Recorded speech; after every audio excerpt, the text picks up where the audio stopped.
نبی کریم صلی اللہ علیہ وسلم فرماتے ہیں ان اللہ تعالی فرض علیکم صیامہ وسنت علیکم قیامہ، کہ اللہ تعالی نے تم پر دن کا روزہ فرض کیا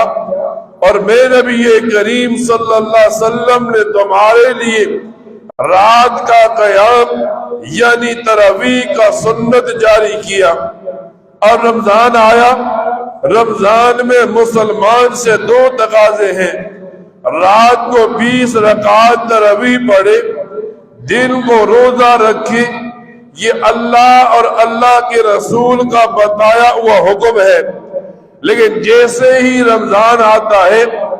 شیاطین کو تو باندھ دیا جاتا ہے، لیکن شیاطین کے پیروکار کھڑے ہو جاتے ہیں نمازیوں کی نماز خراب کرنے کے لیے، روزے داروں کا روزہ خراب کرنے کے لیے۔ ہر مسجد میں ایک آدمی کھڑا ہوتا ہے اور بتانے لگتا ہے، حدیث میں آتا ہے تراویح کی رکعت 8 ہے۔ اب ایک پکا نمازی جب اس کی یہ بات سنتا ہے کہ احادیث سے ثابت ہے کہ تراویح کی رکعت 8 ہے، تو جیسی ہی 8 رکعت تراویح پڑھی، نوجوان تو اکثر اور بوڑھے حضرات بھی جو ان شیاطین کے شکنجے میں آتے ہیں مسجد سے جانے لگتے ہیں۔ حالانکہ احادیث کی کتابوں میں کہیں یہ بات نہیں ملتی کہ نبی کریم صلی اللہ علیہ وسلم نے کسی زندگی کے رمضان میں 8 رکعت تراویح پڑھی ہو، بلکہ حدیث کی کتابوں میں یوں آتا ہے، حضرت عبداللہ ابن عباس فرماتے ہیں ایک دن رمضان میں نبی کریم صلی اللہ علیہ وسلم اپنے گھر سے نکلے، مسجد نبوی میں تشریف لائے، سارے صحابہ کرام کو جمع کیا اور 20 رکعت تراویح ان کو پڑھائی۔ یوں آتا ہے حضرت جابر بن عبداللہ رضی اللہ تعالیٰ عنہ فرماتے ہیں ایک دن رمضان کے اندر نبی کریم صلی اللہ علیہ وسلم اپنے گھر سے مسجد میں تشریف لائے، آپ نے صحابہ کرام کو اکٹھا کیا، 4 رکعت فرض پڑھائے، 20 رکعت تراویح کی نماز پڑھائی، 3 وتر پڑھا کر چھوڑ دیا۔ پھر یہاں تک بات ختم نہیں ہوتی، حضرت ابی ابن کعب جو صحابہ کرام میں ایک بڑے قاری گزرے ہیں، حضرت عمر فاروق کا دور آیا تو حضرت عمر فاروق رضی اللہ تعالی عنہ نے حضرت ابی ابن کعب کو مصلی پر کھڑا کیا۔ اس وقت کے صحابہ کرام تابعین کو حضرت ابی ابن کعب کے پیچھے کھڑا کیا